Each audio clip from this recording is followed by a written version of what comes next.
The following content is provided under a Creative Commons license. Your support will help MIT OpenCourseware continue to offer high-quality educational resources for free. To make a donation or view additional materials from hundreds of MIT courses, visit MIT OpenCourseware at ocw.mit.edu. Okay, as you can probably tell from the volume of my voice, I'm not Moungi. I'm Bob Field, and I will be lecturing today as a special booby prize because Bawendi is so wonderful. Last time, you heard about work and heat. So there's PV work, and it's given by the integral minus P external dV, or just the integral from 1 to 2 of dW. And this little slash here means an inexact differential. The reason for inexact, it doesn't mean it's a crummy measurement. It means that it's path dependent. And so the value of this integral depends on how you get from 1 to 2. W greater than 0 means that work is done on the system, and it's really important to keep track of the signs of these things. For heat, heat is defined, or the energy unit for heat, calorie, is defined as the amount of heat needed to raise 1 gram of water from 14.5 degrees C to 15.5 degrees C. That great deal of specificity implies that heat is also path dependent. And again, we have the convention that if heat is added to the system, the quantity is greater than 0. Okay, so that's a quick statement of what happened last time. Today we're going to talk about heat capacity.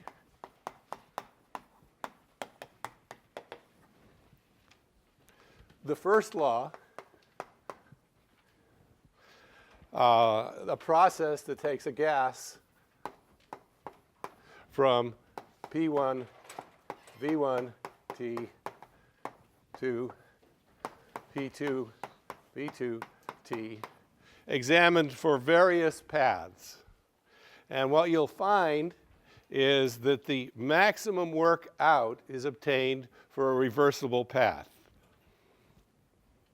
We'll then look at the quantity internal energy, which we define through the first law, and we think of it as a function of 2 variables, T and V. And whenever we say something like that, we'll be able to write a differential, the partial of u with respect to t at constant v dt, plus the partial of u with respect to v at constant t dv. So if we write something like this, it implies this kind of an equation. And the main points of the latter part of the lecture is, what are these quantities? How do we measure them? How do we understand them? This one turns out to be the heat capacity, and this one turns out to be something that we measure in the Joule free expansion. So that's the menu for today. At least that's what Moungi assigned me to cover, and I'll do the best I can.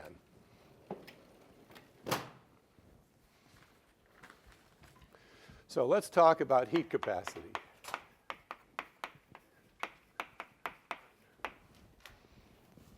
Heat capacity relates the amount of heat that you add to the system to the change in temperature, and this is the relationship.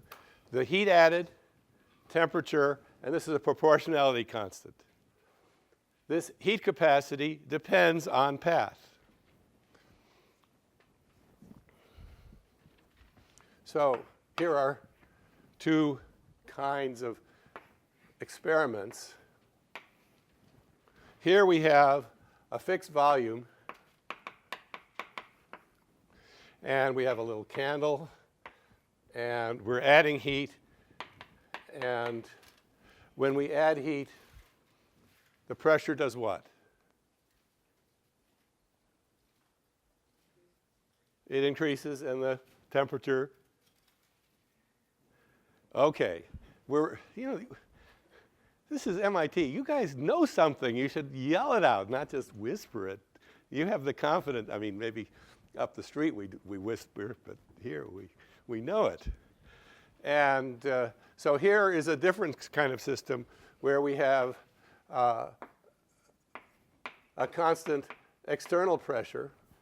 We add heat to the system. And so here the volume can change, the temperature can change. And so as we add heat here, the temperature goes up and the volume. That was even quieter than last time.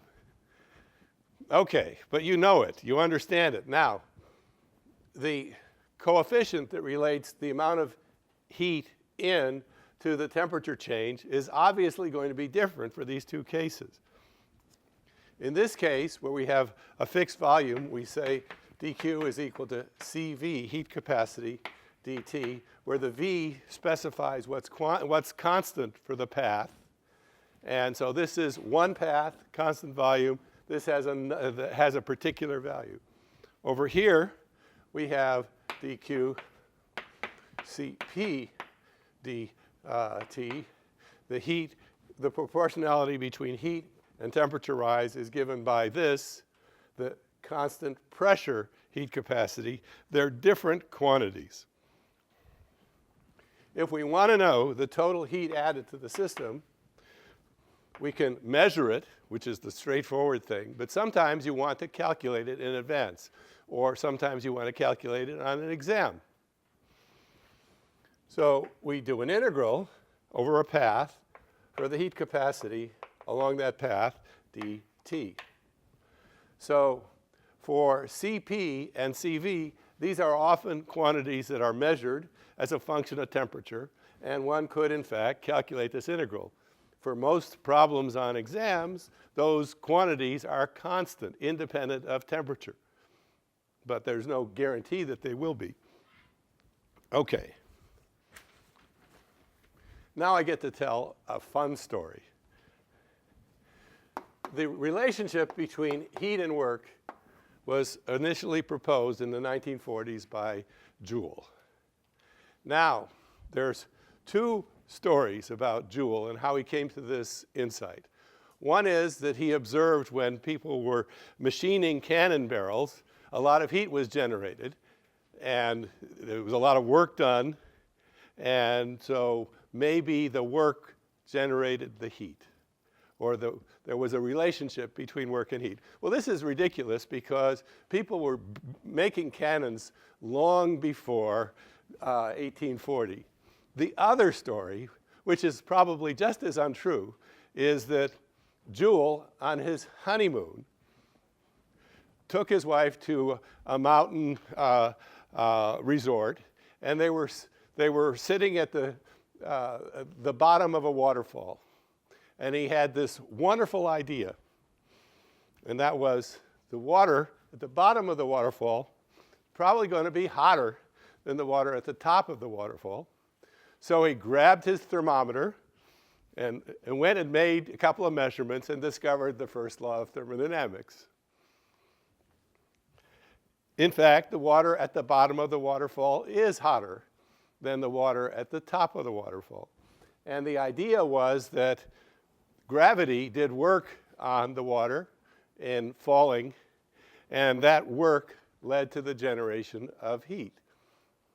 If you think about this, you probably can come up with several other ideas for how the water at the bottom might be warmer than at the top. I mean, it's flowing fast at the top, and it's sort of pooled at the bottom, and there's sunlight and all sorts of things that could make this coincidental as opposed to a insightful observation, but it's a good story.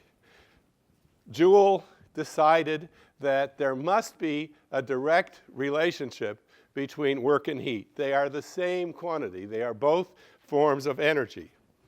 And so we have this cartoon. Again, we have an open beaker and a candle, and we're putting only heat into this beaker, and the temperature goes from T1 to T2. And delta T is given by the heat, which has to do with how much of the candle burnt, divided by the constant pressure heat capacity. Now, you could do a similar sort of thing, but instead of having a candle, you have a paddle wheel, and the paddle wheel is spun by a weight that's dropping from here to here. So this weight is being spun. Now, I'm really fantastic in drawing this mechanical device, but you can imagine that dropping a weight can cause a paddle wheel to turn. And we know about gravity, and we know about work. So if you're doing physics, work is the integral of force dx, x1 to x2, right? That's work. Now, gravity, well, force is equal to mass times acceleration, and the acceleration due to gravity is g. The force, as this weight drops, is constant, and so the work is just going to be mgh, where this is h. So it's a trivial matter by looking at what is the weight and how far does it drop to say, okay, how much work is done by the paddle wheel. And this is in an isolated, in a adiabatic container. All the energy that is inserted into this, which might be turbulence initially, becomes heat. Or it raises the temperature. And so, again, we see a temperature increase, and we know the work. And the temperature increase, it's a constant pressure thing. And so we now have two observations. The same temperature increase, work and heat, and we have a relationship between heat and work. The first law of thermodynamics is, I'm fine. I'm all set. I only use this chalk. I brought it with me.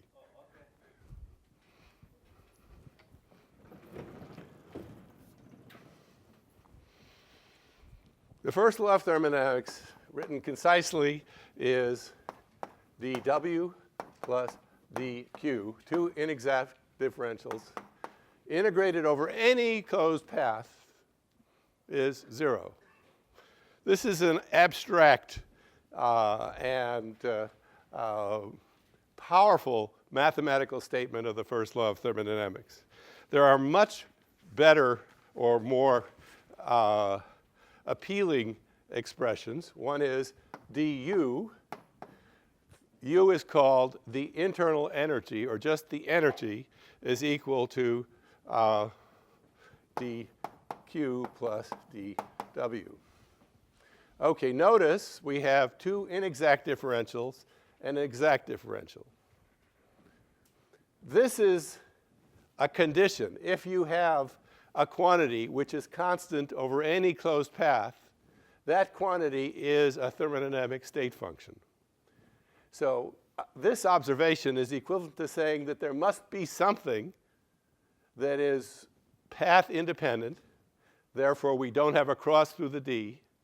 And the first law says, well, heat and work are different forms of energy, and we can add them, and the path dependence of these two things is somehow canceled in the fact that we have this internal energy. So we can also write delta U as integral from 1 to 2 of du. That's U2 minus U1, and it's Q plus W. So these two quantities, again, are path dependent. This is not. That's the first law of thermodynamics. It seems trivial. but it's really important. It's almost as important as the second law of thermodynamics, which you'll see in a week or so. There is a corollary to this. If we say we have a system and it's in its surroundings, we can talk about the du for the system. Well, that's Q plus W. And we can say du for the surroundings. Well, the system got its work from the surroundings. It either had got its heat from the surroundings, or it got worked on by the surroundings. And so we can immediately write this, and then we can write du for the universe, which is system plus surroundings, is equal to 0. This is the corollary. It's due to Clausius, and it says the energy in the universe is conserved. Fairly powerful statement, and that's another form of the first law of thermodynamics. Okay, enough for really great discoveries. Now let's talk about some simple observations on isothermal gas expansions.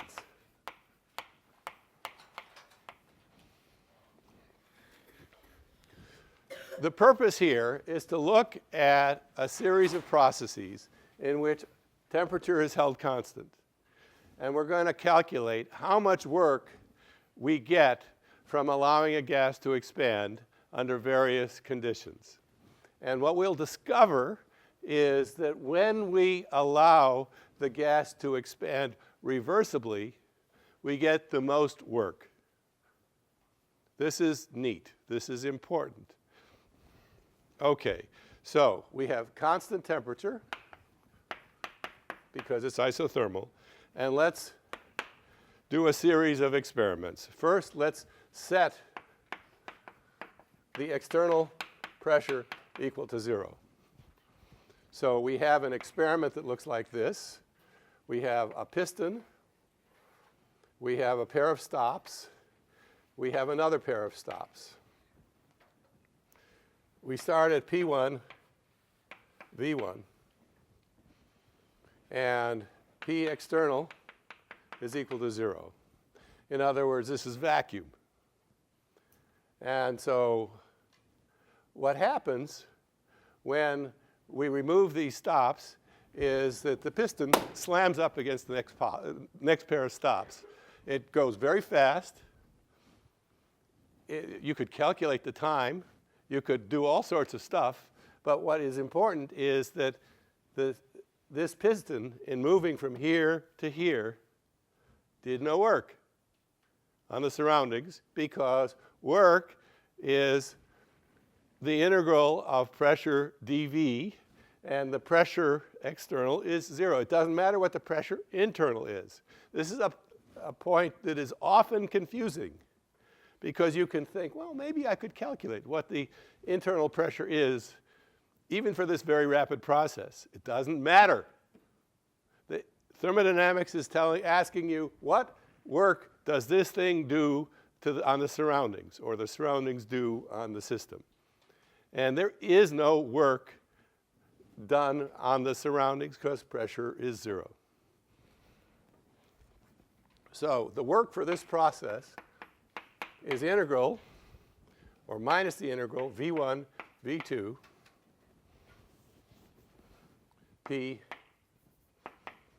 dV.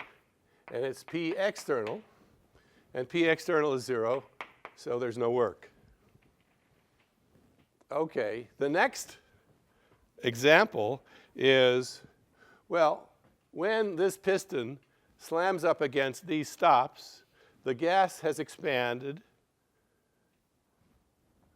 We're doing this isothermally, so this is in contact with a heat bath. The gas has expanded. It has a particular pressure and a particular volume. Every time you do the experiment in equilibrium with the heat bath at T, you will get the same P2 and V2. One can know them And so we can then say, OK, let's do the second expansion. And let's set P external equal to P2. And we do the same sort of thing. We have stops here. We have P1, V1. And we don't really need stops up here. We have a weight on the piston. And that weight is chosen so that it acts as though P external is equal to P2. We know the pressure is equal to force per area. And so we know the force for a particular mass, and we know the area of the piston. So we know how to do this. And we know this thing, when it hit these stops, the pressure was P2 and the volume was V2. Now we could put stops here at V2, but this piston would just kiss the stops. It would stop there because we've chosen P2. The work for that process is going to be minus V1, V2, P2, because that's what we chose P external to be, dV. And that's going to be minus P2, V2 minus V1. That's the work.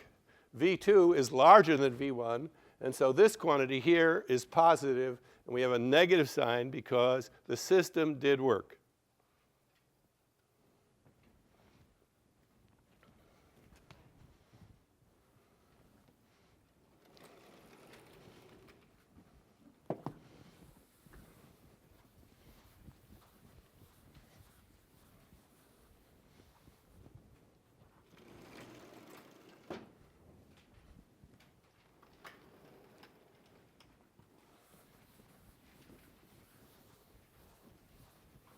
OK, so now we can take the result from this and put it onto a PV diagram.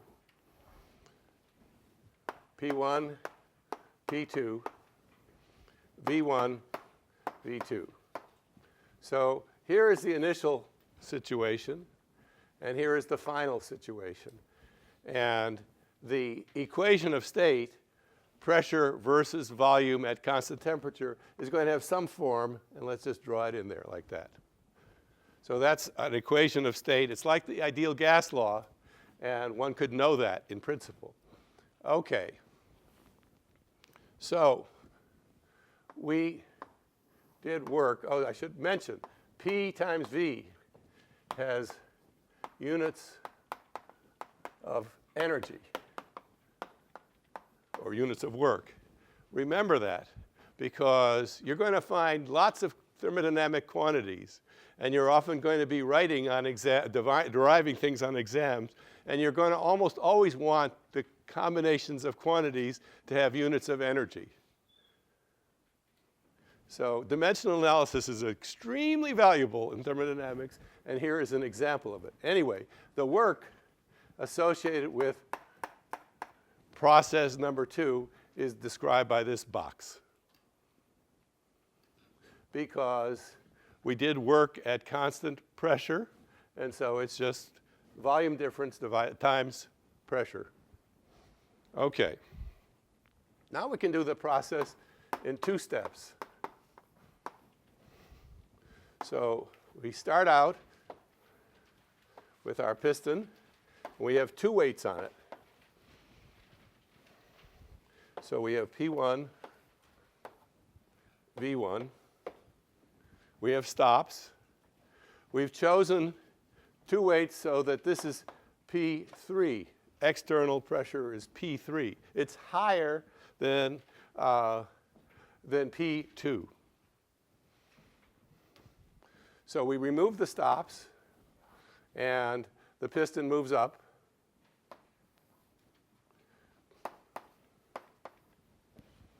And now we remove one of these weights. And when we remove one of the weights, this gives an external pressure, P2. So the piston moves up again, one weight. So here is P2, P external, here is P3. And so we have the work coming from 2 steps. And it's trivial to calculate what that will be. And when you do that,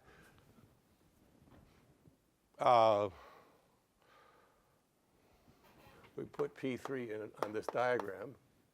What you end up finding is that you get an additional little bit of work corresponding to V3. So we break up our work into 2 pieces, and we get more work out.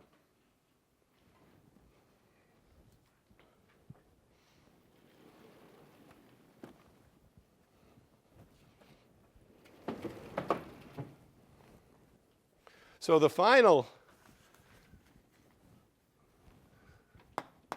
process involves do it reversibly, or almost reversibly.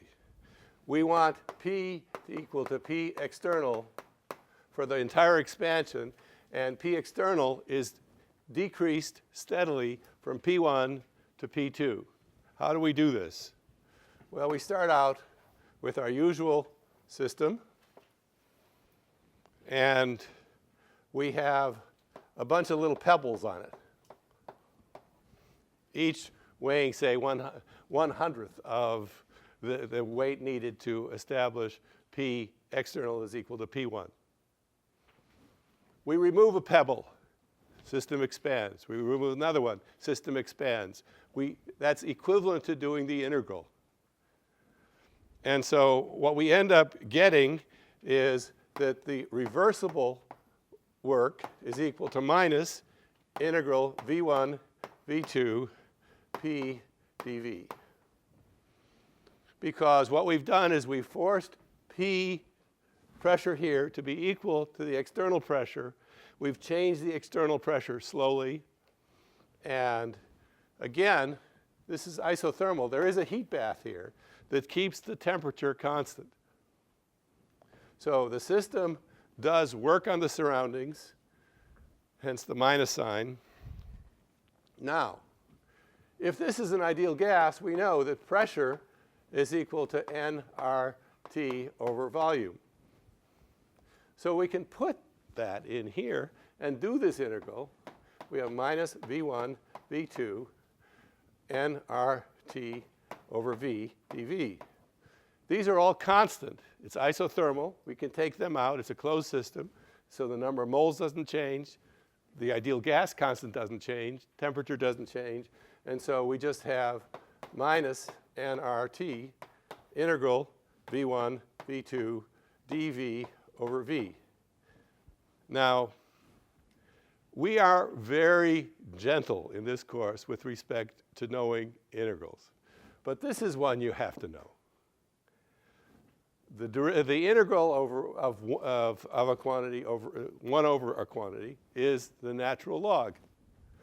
And so we can write this minus nRT log V2 over V1. That should not take a breath. You know that much about integrals. Okay. Now we actually would like to simplify this, or to write this in terms of not the volume change, but the pressure change.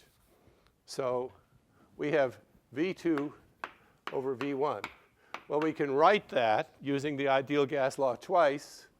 V2 is PV nRT, so V2 is equal to nRT over P2, and V1 is nRT over P1. So the nRTs cancel, and we have P1 over P2. And so we can rewrite this as the work is equal to minus nRT log P1 over P2, or nRT log P2 over P1. Now P2 is less than P1, so this is a negative quantity. The system has done work.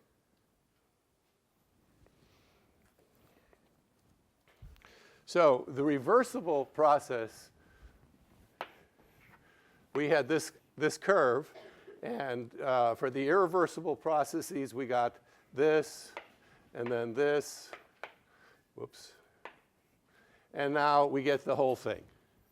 So for the reversible process, the work done is the integral under the pressure volume state function of state.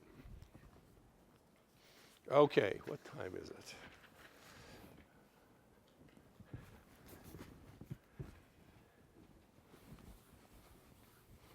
I'm going to actually get caught up, make up for Bawendi's slow lecturing.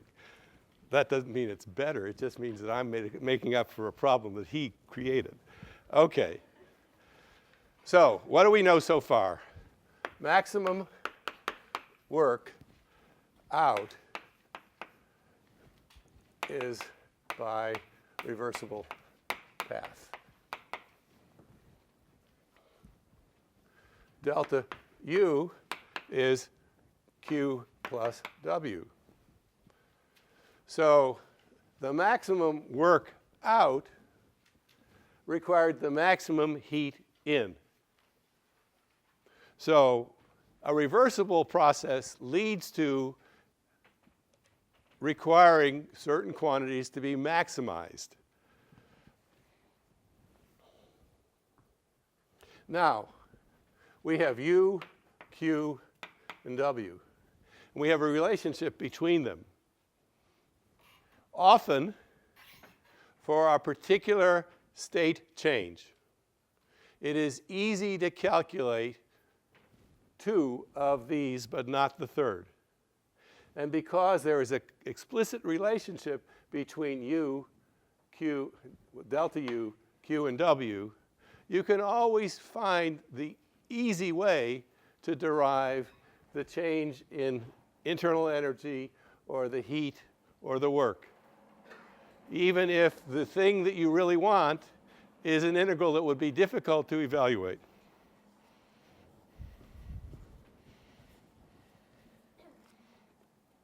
Okay. Now, we're going to look at the internal energy, and we're going to pretend that it is explicitly a function of temperature and volume.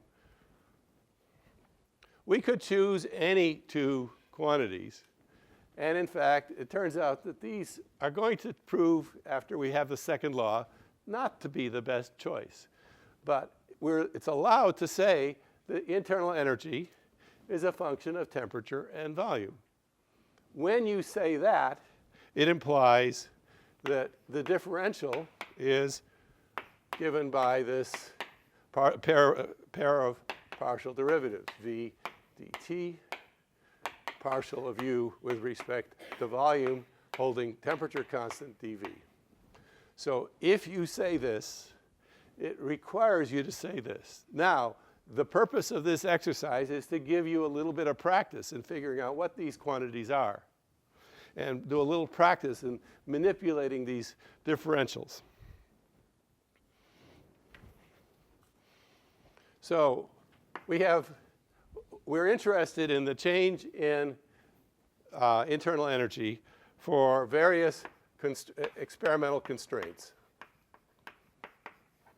And so one constraint is the process be done reversibly. Well, then du is equal to dq reversible plus dw reversible, which is minus p dv. Because p is equal to p external for a reversible process, and we can write that. We could have isolated. Suppose we're looking at the system isolated from the outside world. Well, dq is equal to 0, and dw is equal to 0, because it's isolated. So that implies du is equal to 0.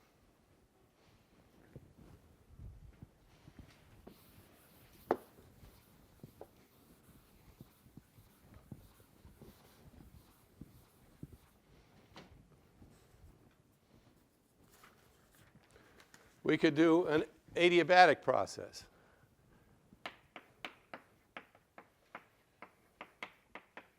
Adiabatic means there's no heat transferred in or out of the system. We don't say anything about whether the system does work or has work done on it. Implicitly here, we're talking about a closed system, so there's no mass leaving the system. But if it's adiabatic, then dq is equal to 0. And for an adiabatic process, then du is equal to dw.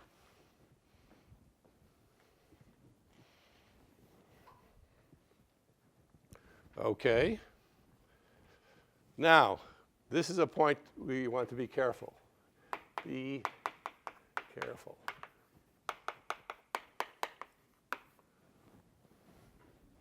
Suppose we are doing an adiabatic process. We can do it reversibly, or we can do it irreversibly. So suppose we do it irreversibly. Suppose we just remove stops and the system slams up against the other stops. Did no work. Does that mean du is 0? You bet it does not. So it's important to write this little thing on here. du is equal to the reversible work, not just the work. You can have a process where you can measure, an irreversible process, where you could calculate the work done. It could be 0, it could be something else.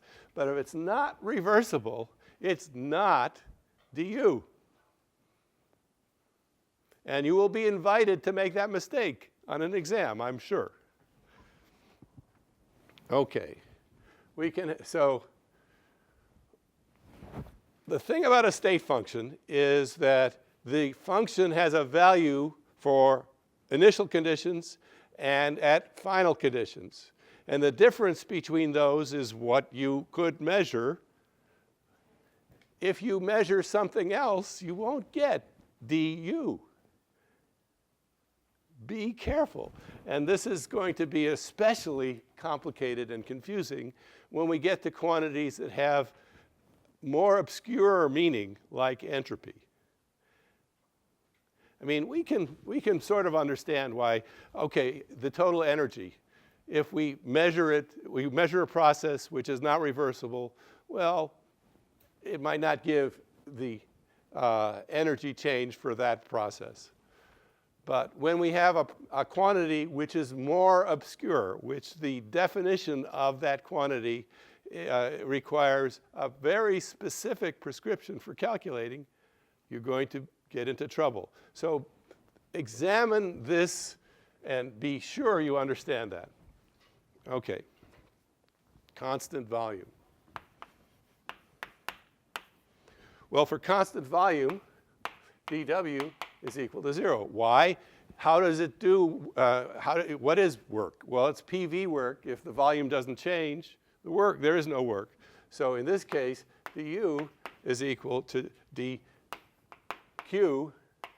and we put a little v on it to imply that the work, the change in internal energy is equal to the heat added at constant volume.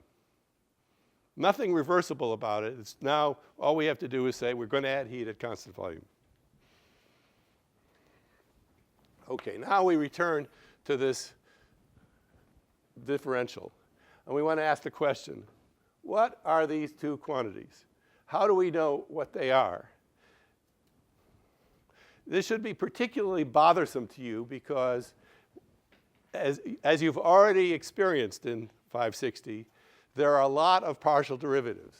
There are a lot of variables. There are a lot of things held constant. It's easy to get lost in this sea of quantities, none of which have obvious meaning. So now what we're going to do is start to extract what these things mean. OK, so for a constant volume process, we can write du, partial derivative of u with respect to t at constant v dt, plus partial derivative of u at constant v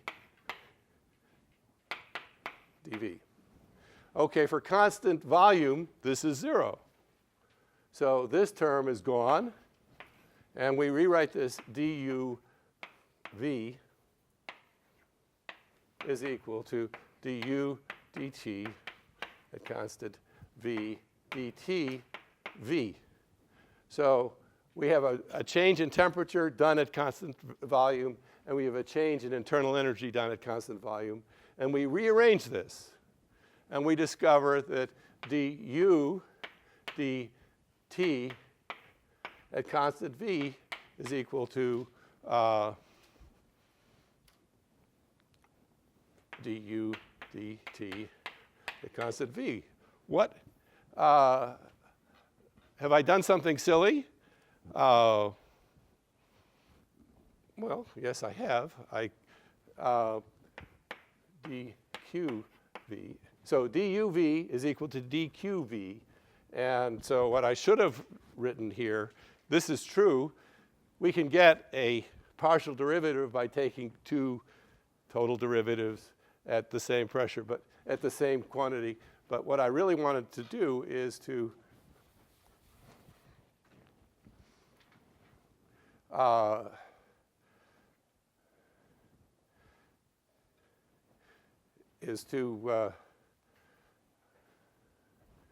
write dqv is equal to the partial derivative of t constant v dtv. OK, and now we know the relationship between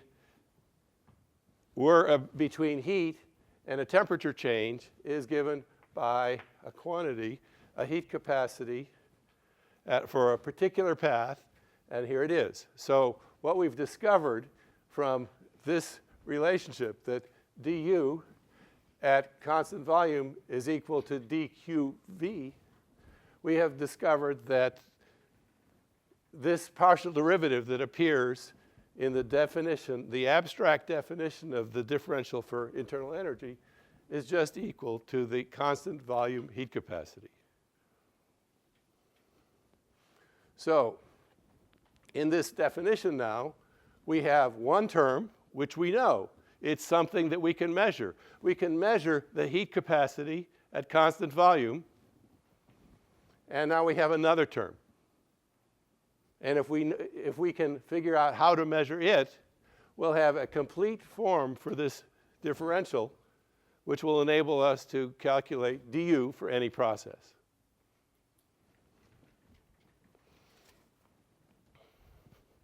So let me write where I am now, or we are now.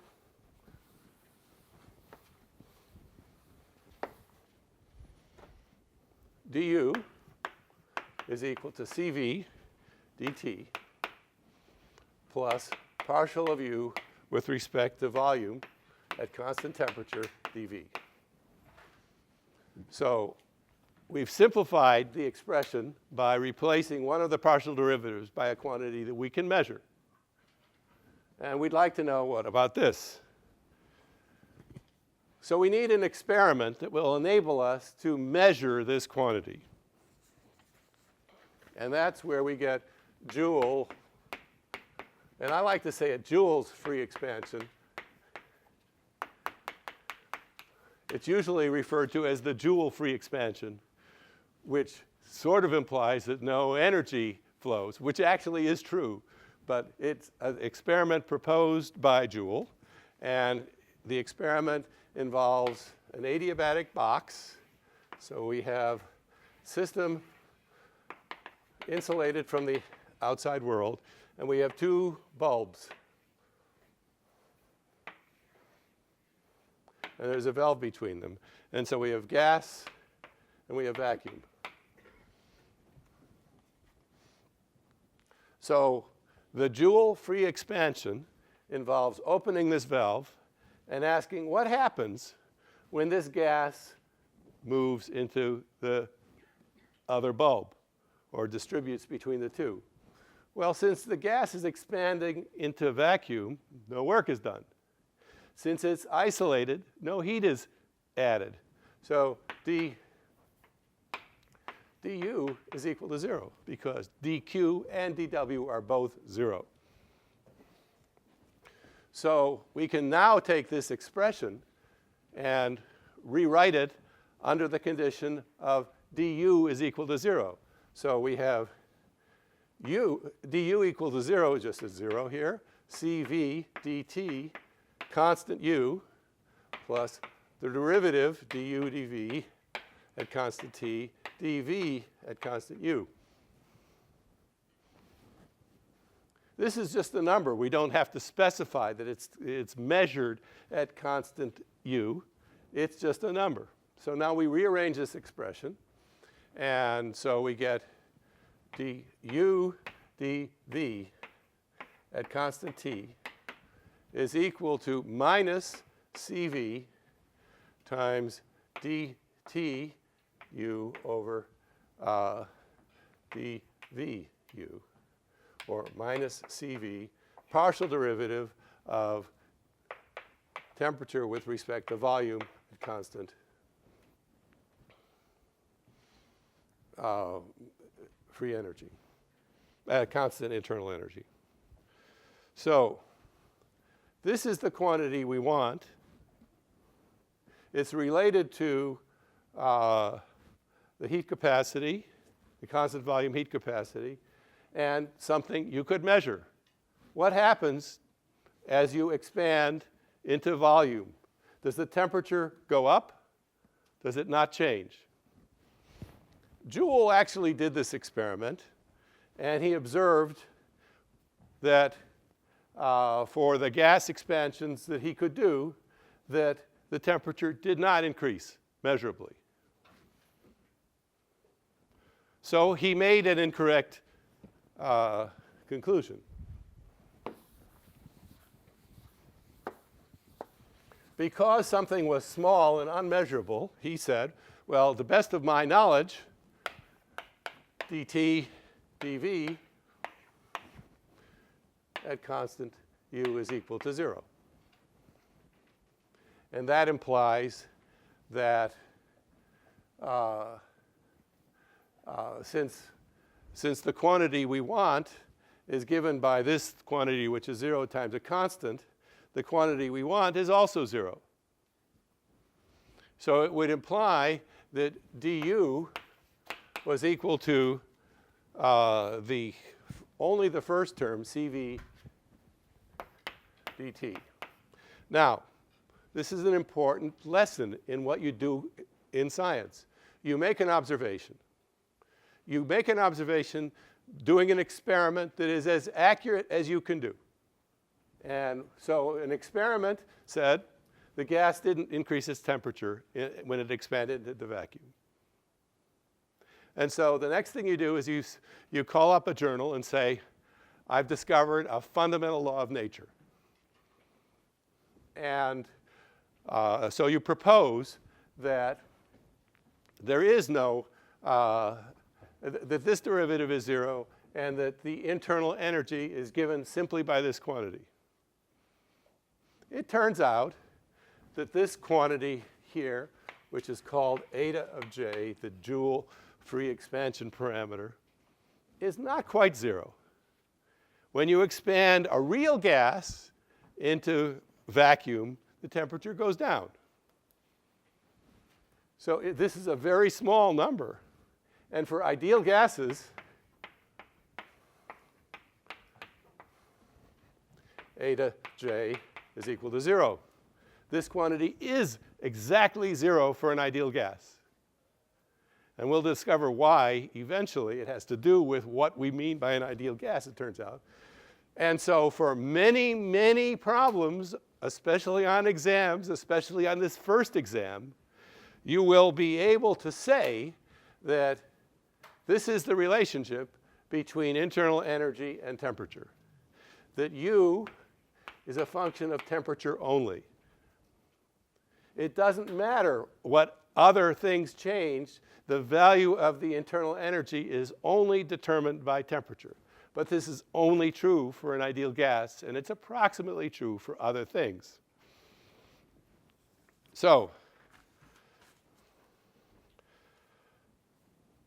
delta U is equal to 0 for all isothermal ideal gas processes. And it's approximately equal to 0 for all real gas processes. And so that means that delta U is always calculable from CV of T dt for any ideal gas change. So even if work is done, it doesn't matter. All you care about is what was the temperature change. And this is always the easy way to calculate du. And it's often the easy way to calculate either Q or W using the first law. So since du is equal to Q plus W, and for an isothermal process, this is equal to 0, Q is equal to minus W. For an ideal gas, for an isothermal process. Simplifies your life enormously. You don't have to calculate much. OK, so it's time to stop. I did, in fact, get caught up. I hope you didn't mind the enhanced velocity, and now Bawendi can do the beautiful stuff on lecture number 4. Thank you.